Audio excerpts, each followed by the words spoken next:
What up? What up? Welcome back. Welcome back. Video number 2 for today. I'm on a roll. I'm on a roll.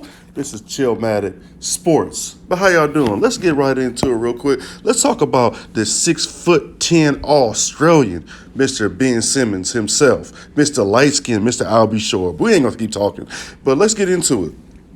Now I know y'all seen that he didn't play in Game 4 and stuff like that because he was talking about he had back pains. And now it came out the news that says he has a mental block to the point that he's feeling back pains because it's a mental thing. It's all in his brain, but you know, your brain tells your body everything else what to do.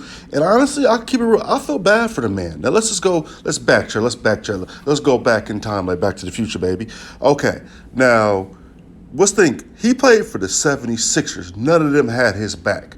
Not Joel Embiid, not the coach, not the organization. They threw him underneath the bus, to be honest. Yes, he should have played. And no, let's not bring our violin out. Yes, this man is making millions of dollars a year just to play basketball. I know people's going to look at it like that, but you can't internalize it and look at what you do thinking, oh, well, if I got that paid. Well, you on the outside looking in, never say you're going to do something unless you're in that position. So let's just stop right there for other people thinking negative in that way.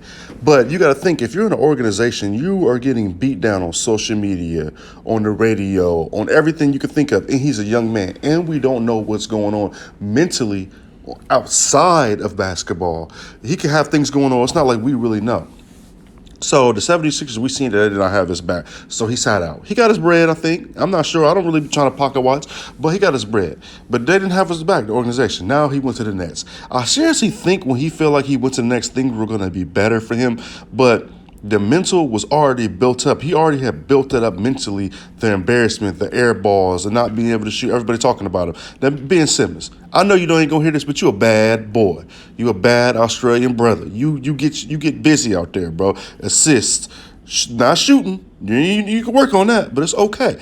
But he makes everybody around him better, and he plays heck of some defense.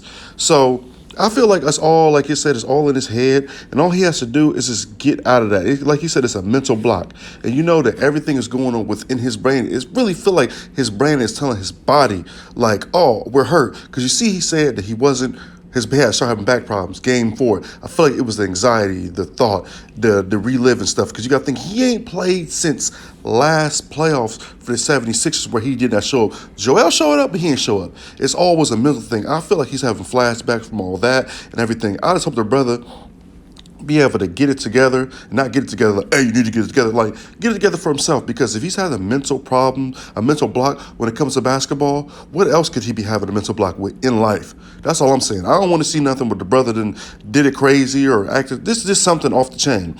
So I want to see him be able to get his stuff together and feel better, but because he's a heck of a player. He's the man. When he's out there on that court, he does his thing. But at the same time, I know he didn't pick where he wanted to go, but it's not going to be easy joining an organization in New York, the Brooklyn Nets. That's not easy. Everything is underneath a microscope when you're in New York, because all those different outlet medias, press, everything, they're all going to be talking about it. You're just nonstop. That's all you're going to be hearing.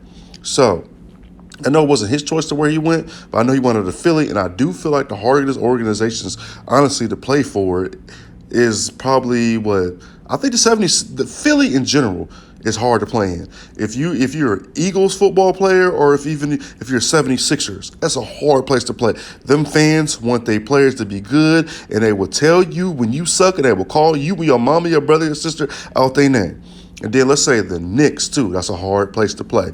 And then besides that, I would say the Nets may be up there because the expectations high, but LA is a hard place to play because they have fickle fans. Their fans are fickle. They love their Lakers, but they're back and forth because they have so much other things to do. They have fans one year, and then they may not be fans the next year. But I feel like when Ben Simmons, he's going to work on some stuff this summer. I hope the brother be able to get it together and be able to be all right, because that's a dynamic tandem with him, Kyrie, and Kevin Durant. Come on. Now, if Kyrie show up, the brother, the bro always talking about, well, I'm so scarred from this, and I don't want to play because of that. I understand you want to do the COVID thing. That's your prerogative. But this video ain't about him. If y'all ever want to hear me talk about my opinion on Kyrie, he should have just stayed with LeBron and Cleveland. They should have won another ring.